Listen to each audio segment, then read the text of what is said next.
Friends, I hope you are keeping well. इस video में हम old, older, oldest, old, elder, eldest इसका comparison पढ़ेंगे। ये एक इर्रेगुलर कंपैरिजन है। ये एक इर्रेगुलर कंपैरिजन है। तो ओल्ड जो है एडजेक्टिव है और इसका मतलब होता है पुराना या बड़ा।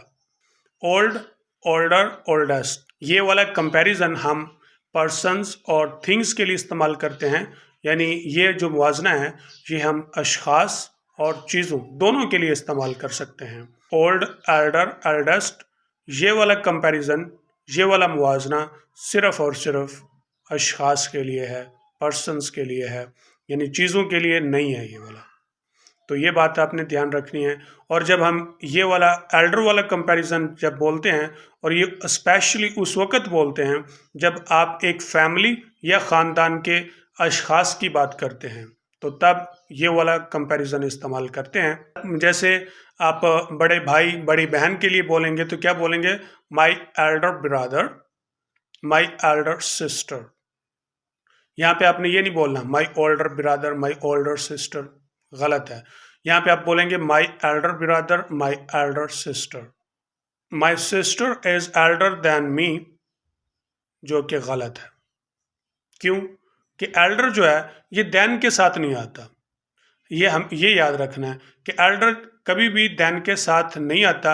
जब आप रिश्तों में कंपैरिजन करते हैं और वर्ड देन लेकर आएंगे तो फिर आप ओल्डर इस्तेमाल करेंगे, वहाँ पर आप एल्डर इस्तेमाल नहीं करेंगे। तो अब हम इसका करेक्ट फॉर्मेट देखते हैं। My sister is older than मी। एक और बात, देन के बाद हम सब्जेक्टिव केस लगाते हैं। मैंने मी बोला, मी की जगह आई इस्तेमाल करते हैं और उसका एग्जैक्ट फॉर्मेट ये है, my sister is older than I M.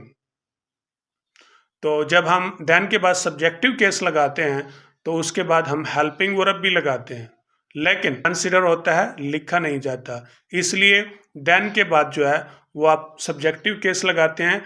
अगर आपने हेल्पिंग वर्ब ना लगाना हो तो फिर आप ऑब्जेक्टिव केस लगा सकते हैं। यानी ऐसे कह सकते हैं, my sister is older than me, my sister is older than I am, my sister is older than me. दोनों फॉर्मेट्स दुरुस्त हैं। जब हम एग्जाम के पॉइंट ऑफ व्यू से देखेंगे तो फिर आपने सब्जेक्टिव केस लगाना है, क्योंकि सब्जेक्टिव केस के बाद जो हेल्पिंग वर्ब होता है वो लिखा नहीं जाता, कंसीडर होता है। इसलिए आपने एग्जाम में आई यानी सब्जेक्टिव केस ही इस्तेमाल करना है।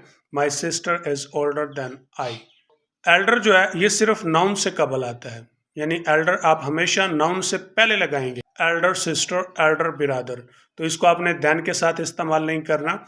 जब एक फैमिली के दो मेंबर्स की बात हो रही हो तो उस वक्त आप एल्डेस्ट इस्तेमाल कर सकते हैं। जैसे एक माँ है और उसके दो बच्चे हैं, तो एक बच्चा उसके कॉलेज में गया हुआ है और वो बड़ा है, तो वो बोलती है my eldest is in college, my eldest is in college. तो ये इनका कंपैरिजन था। और ओल्डर जो है ना वो चीज़ों के लिए यानी इस्तेमाल होता है। तो जब हम देन के साथ कंपैरिजन करेंगे तो वहाँ पे फिर हम ओल्डर का इस्तेमाल करेंगे, चाहे वो चीज़ें हों या अशखास हों। अब हम वो सेंटेंस देखते हैं जो पास्ट पेपर्स में आया है, he is elder than me. जी, हमने क्या करना है कि एल्डर को हटा देना है, क्योंकि एल्डर देन के साथ इस्तेमाल नहीं होता। तो हम लगाएंगे he is older than me या he is older than I.